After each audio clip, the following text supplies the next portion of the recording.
চলতি বছর ইরানের সাথে একটি চুক্তি নিয়ে ভারতকে নিষেধাজ্ঞার হুমকি দিয়েছিল যুক্তরাষ্ট্র। সে সময় যুক্তরাষ্ট্রকে চোখ রাঙিয়ে ভারত বলেছিল, এই হুমকির তোয়াক্কা করি না আমরা। আমেরিকার মতো সুপার পাওয়ারের সাথে চোখে চোখ রেখে কথা বলেছিলেন ভারতের পররাষ্ট্রমন্ত্রী ডক্টর সুব্রমণিয়ম জয়শঙ্কর। ডক্টর জয়শঙ্কর সবসময় বাংলাদেশের পাশে থাকার অঙ্গীকার করে আসছেন। এমনকি গত আগস্টে আওয়ামী লীগ সরকারের পতনের পরেও বাংলাদেশের পাশে থাকার প্রতিশ্রুতি দিয়েছিলেন জয়শঙ্কর।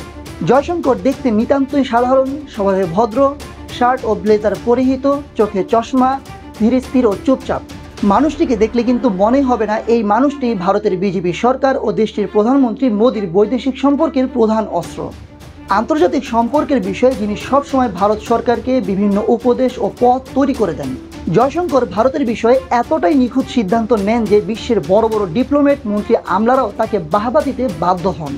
এরই মাঝে তার তুখর বুদ্ধিমত্তা, নিরলস পরিশ্রম এবং ব্যক্তিগত ক্যারিশমার মাধ্যমে বিশ্বের দরবারে ভারত নিজেদের শক্ত অবস্থান তৈরি করেছে। ডক্টর জয়শঙ্করের তুখর বুদ্ধিমত্তা ও ক্রিয়েটিভ ডিপ্লোমেসি নীতির কারণে ভারতের সাথে কথা বলার আগে বেশ ভেবেচিন্তে কথা বলতে হচ্ছে যুক্তরাষ্ট্রকে। এই তো কিছুদিন আগে রাশিয়া ইউক্রেন যুদ্ধে জয়শঙ্করের পররাষ্ট্রনীতি বিশ্বব্যাপী সমাদৃত হয়েছে। বিশেষ করে রাশিয়ার প্রতি নমনীয় থেকেও যুদ্ধকে সমর্থন না করার সিদ্ধান্ত সবাইকে চমকে দিয়েছে। এছাড়াও ইউক্রেন থেকে ভারতীয় শিক্ষার্থীদের উদ্ধারে যে গঙ্গা মিশন চালানো হয়েছে তার পিছনে মূল কারিগর ছিলেন ডক্টর জয়শঙ্কর।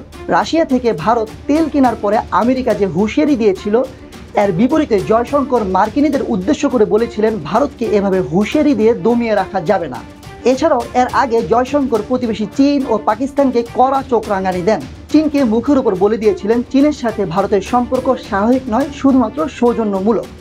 কাশ্মীর ইস্যুতে জয়শঙ্করের নেওয়া পদক্ষেপগুলো বেশ প্রশংসা জুগিয়েছে। এর আগে 2001 সালে আমেরিকা ভারতের 123 পাতার পরমাণু চুক্তি কৃতিত্ব সম্পূর্ণ তার।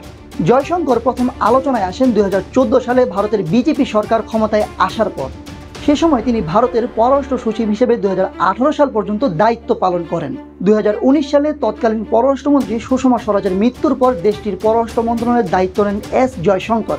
পররাষ্ট্রমন্ত্রী হিসেবে দায়িত্ব পালনের আগে যুক্তরাষ্ট্রে ভারতের রাষ্ট্রদূত হিসেবে দায়িত্ব পালন করেছেন তিনি। এছাড়াও সিঙ্গাপুরে ভারতের হাই কমিশনার এবং চেক প্রজাতন্ত্রে ভারতের রাষ্ট্রদূত হিসেবে দায়িত্ব পালনের অভিজ্ঞতা আছে জয়শঙ্করের।